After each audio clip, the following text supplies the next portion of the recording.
Hey guys, Peachy here at Peachy TT120. What are we going to talk about this week? Well, something rather exciting. Something that everyone said couldn't be done, but it has been done. Well, let's go back. Let's rewind the clock a little bit. A few months ago, speaking to Richard at This Way Works, link in description below, and a video at the end in one of my video boxes. I noticed that he'd done an N-gauge 08 with Bachmann 08. That's Stay-Alive. It had lights, action, the works in the N-gauge 08. I thought, wow, this dude's got something. And then he then saw my video about the 120 08. We got chatting about the space inside, about what they could and couldn't do. I said that what you really need to do is get the HM7000 kit working in it, get the Hornby's really good quality Stay-Alive working in it, and that's exactly what he did. And he produced a fantastic 08, and I think he's done quite a few now. He's done a few for me. But that got us talking. I said, now, if you can pull that magic off in an 08, what could you do in an A1 Pacific? And he said, well, I don't know, how much space is in there? And I said, well, I'll show you how much space. So I did a little video pointing out that there was a great big lump of cast metal that's not particularly heavy, so I'm not quite sure what the idea of a piece of metal in the rear tender was. It would, if you want to add more weight in there, you can stick a little bit of lead, but this great big lump of metal was taking a load of space. And I also pointed out that the circuit board that the female socket for the Next 18 was mounted on was again a huge thing. It was like, because it had been designed in mind for the hardwired speakers for the sound fitted Locos. But actually, if you look inside a sound fitted Loco that came much later on, they're not so much hardwired as hard pushed together. The circuit board has a couple of contact points which push onto the speaker, the sugar cube. It's not really hardwired at all. But to do all of that, it takes a lot of space up in what really is quite a considerable size tender. And I was looking at it and looking at the size of it, and took it apart and looked at the size of the actual Stay-Alive, and I thought, well, you know what? A lot of this could go. A lot of this could be removed quite simply without not a lot of effort. What would be difficult would be the hard wiring, and with my shaky hands and my poor eyesight, that's not my cup of tea. I'm an ideas man, I like to think. Whereas I thought, well, Richard, he seems to be quite sharp, and he can really wire a small, he can really solder a really small wire. Does a really neat job. I'm sure the man can pull this off. So, sent him Flying Scotsman. Oh, go on, Richard. What can you do? Well, he's only gone and done it. Yep. This Flying Scotsman here has the excellent Hornby Stay-Alive. It has the HM7000 Next 18. It had for the sound. It's got directional front running lamps. It's got a flickering firebox. And it's got a running rear red light for when the Loco's poodling about on its own, and not pulling any coaches and putting itself to Bedfordshire at night. So I thought, well, I can't just talk about it. I better show you what it does. Here we go. So here's the Flying Scotsman, soaking up lots of 18 volts into its tender, well, into the Stay-Alive at least. And then what we're going to do is we'll have a little bit of fun. Just going to pop it onto my dead turntable and just see how she operates without actually having any power. There we go. We're first of all going to put right, so let's see. It should be dim enough. We'll do a little zoom in as well. Boom, boom, boom. Hopefully we'll get a bit of focus. Come on. There you go. Right, daylight running on. Okay, that should be lights on, lights off. There's the different directional on the lights. We're going to turn it round, and we will put the we should put the rear light on. There it is, and then we're going to put the box. There you go. There's the coal, and just for a little bit of a giggle, we'll put on the bit of sound as well. And should we make a move? Well, why not? Let's go for.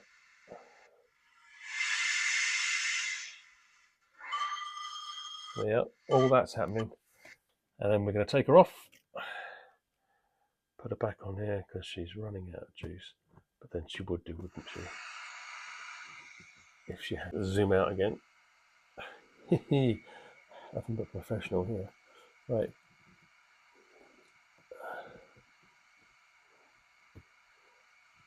Now, something we are going to do, just for a bit of a giggle, is... Right, so all the lights are off, okay? And what we've got now is we have got... if I can get it into camera, and she'll move my iPad.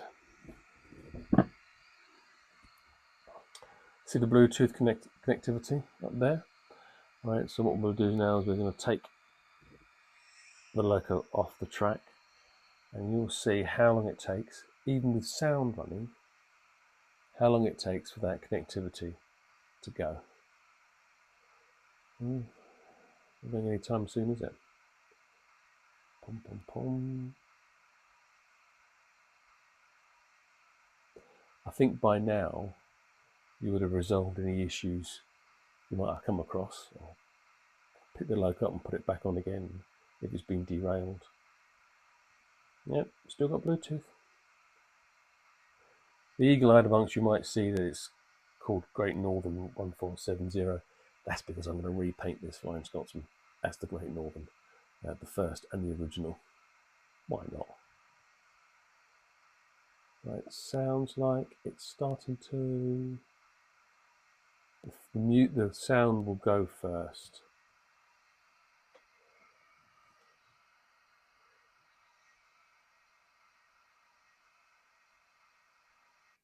There you go. Right, you see the sound goes. It's still connected though. And, well,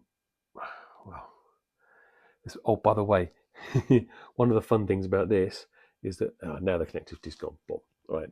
But one of the fun things about this is that when you want to power cycle this, you have to wait a minute and a half, not 5 seconds, because of the Stay-Alive. But anyway, I'd rather have that than have the kind of sketchy stop-starting and poor connectivity issues that I've been having up until now. Anyway, enough of all this yap. Let's get it on the layout and have a bit of fun. Okay, time to do a little bit of evening running. Lights are dimmed, so just so we can see the lights going on. Right, so there's the Flying Scotsman sitting there, powered up. What are we going to do first? Okay, let's first of all put resume operational control, sound on and off. Excellent. I'm going to go to page 3, put the automatic function control on. Okay, I'm going to put auxiliary lighting 1 on, which should be, yep, that's the little rear light in red. Off, on, and then in there should be auxiliary lighting 22, which should be, there we go, there's the fire. I wonder if it's a bit quick, although it looks good when the Loco's moving fast. Right, back over to the control board, back over to page 1. Okay, daylight on. Now we're in the forward position, so the front light should now be on. Yes, perfect. Right, let's open her up.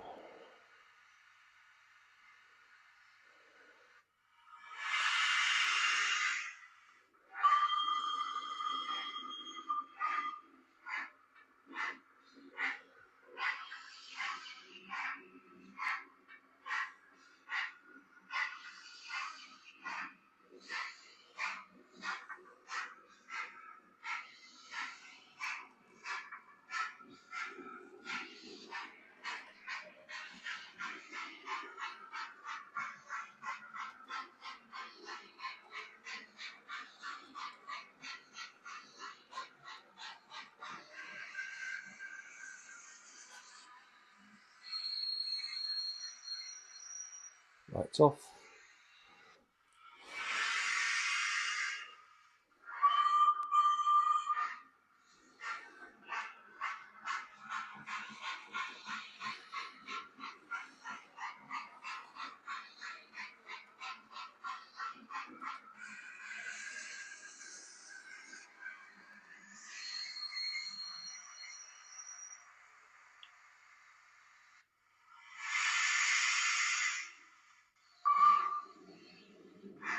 I love all the automatic sounds. Right, we'll let her run around for a bit. This is a new Flying Scotsman that I will eventually be changing to. He did a little sneaky peek. Yes. That's a paint job for the future. Right now, I'm going to let it run around and do a little bit of running in while I go and get the Pullman sorted. Back in a moment.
Well, did you enjoy that? I did. I mean, it's an absolute game changer. I think someone at Hornby has got to get their head around the fact that they have possibly one of the best plug-in stay-alives that is currently available. They have got possibly one of the best uh, uh, sound chips currently systems, being HM7000 currently available, and Hornby, love them or hate them, they're quality locos. They are quality. So you've got excellent locomotives, you've got excellent control system, and you've got an excellent stay-alive.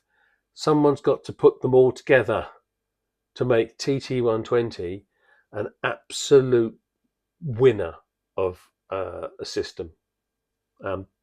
That's what this is, an absolute winner. If you like the content, don't forget to like and subscribe. Share it on social media if you fancy, or any of the forums. Ring the little bell. Poke Peachy in the face, and check out a couple of videos. One of it should be something from This Way Works. All right, guys, take care. Bye bye.